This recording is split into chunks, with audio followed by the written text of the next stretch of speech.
ભૂરો વકીલ પાસે ગયો તો કે મારે મારી પત્ની સાથે ડિવોર્સ લેવા છે. તો વકીલ કે કેમ?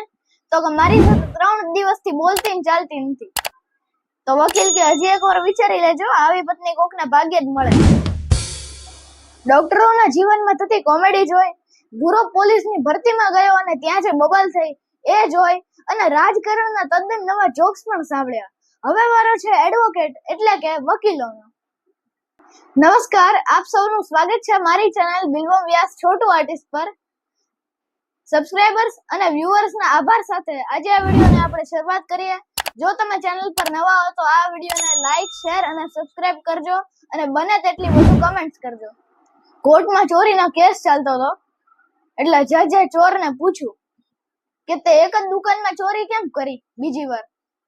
તો કે સાહેબ, દુકાનમાં એવું બોર્ડ માર્યું હતું કે તમારી દુકાન છે, બીજી વાર જરૂર પધારશો. હમણાં એક વકીલ સાહેબ ખૂબ મોટા માણસ બનીને પછી ઘણા વર્ષો પછી પોતાના નાના એવા ગામમાં ગયા. એટલે હમણાં બપોરે જોયું કે તેલની ગાડીમાં બળદ આંટા મારતો હતો અને તેલની ગાડીનો માલિક ઈ સૂતો હતો. વકીલે માલિકને જગાડીને કીધું કે આમ કઈ ગાડી શરૂ કરીને સૂઈ જવાય? જો તું સૂઈ જા અને બળદ ચાલવાનું બંધ કરી દે તો ગાડી તો બંધ થઈ જાય. એટલે માલિકે જવાબ આપ્યો કે મેં બળદના ગળામાં એક ઘંટડી બાંધેલી છે, એટલે ઈ વાગ્યા કરે એટલે મને ખબર પડે કે આ બળદ હાલે છે એમ. એટલે વકીલે કીધું કે એમ નહીં, ઈ તો ઈ ઊભો તે ગળું આમ ધૂણાવે તોય તે ઘંટડી તો વાગે જ તે, પણ ઈ ચાલતો ન હોય. તો માલિક કે ઈ બળદ છે, વકીલ નથી. જો એનામાં આટલી બધી બુદ્ધિ હોત ને તો એ અહીંયા મજૂરી ન કરતો, કોર્ટમાં પ્રેક્ટિસ કરતો હોય.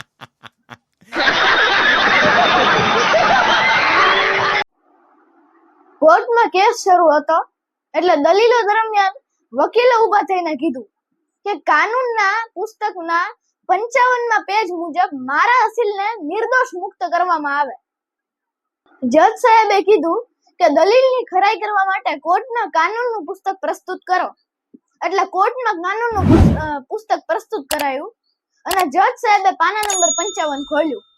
એમાંથી 500ની 5 નોટ નીકળી. જજ સાહેબે જોઈને કીધું કે ખૂબ સરસ, હજી એવા 2 સાક્ષીઓ પ્રસ્તુત કરો. અરે કહેના ક્યા ચાહતે હો? પૂરો વકીલ પાસે ગયો અને કીધું કે મારે મારી પત્ની સાથે ડિવોર્સ લેવા છે. એટલે વકીલ કે મારી ફી 11,000 રૂપિયા થશે હો. તો પૂરો કે સાહેબ કંઈક તો વ્યાજબી કરો, 5100માં તો પંડિતે લગ્ન કરાવ્યા હતા. વકીલે કીધું જોયું ને, સસ્તામાં કામ કરાવો ને એ ટકાઉ ન હોય. પૂરો ભણી ગણીને મહા મહેનતે 3rd ક્લાસ સાથે વકીલાતમાં પાસ થયો. પૂરાને એની કેરિયરનો પહેલો કેસ મળ્યો એટલે અસીલે કીધું કે ઉંમર કેદની સજા થાય ને એવું કરજો અને ફાંસી ન થાય ને એનું ધ્યાન રાખજો. પૂરો કે ચિંતા કરમાં, હું છું ને, ઉંમર કેદથી બીજું કાંઈ ન થાય. બીજા દિવસે કોર્ટમાં ગુનેગારને હાજર કરાયો અને દલીલો ચાલી અને ગુનેગારને સજાઓ સંભળાવી. પછી પૂરો બહાર આવ્યો એટલે ત્યાં આગળ અસીલના સગા સંબંધીઓએ પૂરાને પૂછ્યું કે શું થયું? એટલે પૂરો કે બહુ મહેનત કરીને બહુ દલીલો કરી ત્યારે જન્મટીપ પડી, બાકી ઈ લોકો તો નિર્દોષ છોડી દેવાનું કહેતા હતા.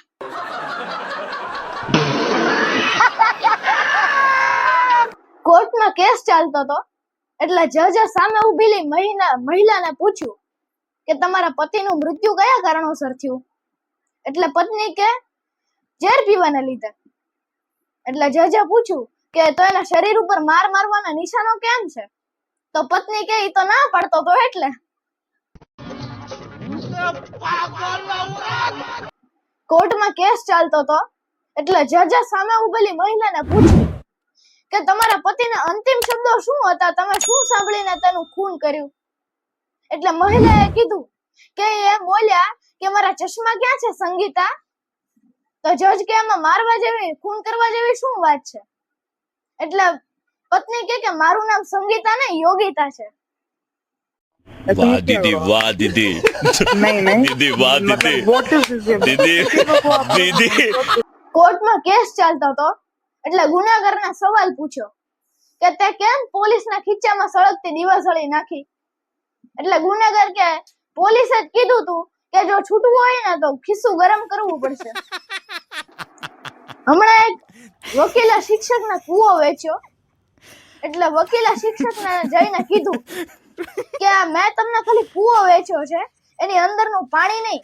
જો તમારે પાણી વાપરવું હોય ને તો એનો એક્સ્ટ્રા ચાર્જ થશે. એટલે શિક્ષકે વકીલને કીધું કે સારું થયું અહીંયા આવી ગયા, હું તમારા ઘરે જ આવતો હતો કે આ કૂવામાં જો તમારું પાણી રાખશો ને તો એનું ભાડું ભરવાનું થશે. એટલે વકીલ સાહેબ કે હું તો મસ્તી કરતો હતો. તો શિક્ષક કે તારી જેવા વકીલ મારી પાસે ભણીને કેટલા ગામમાં રખડે છે ને એ તો ખબર નહીં.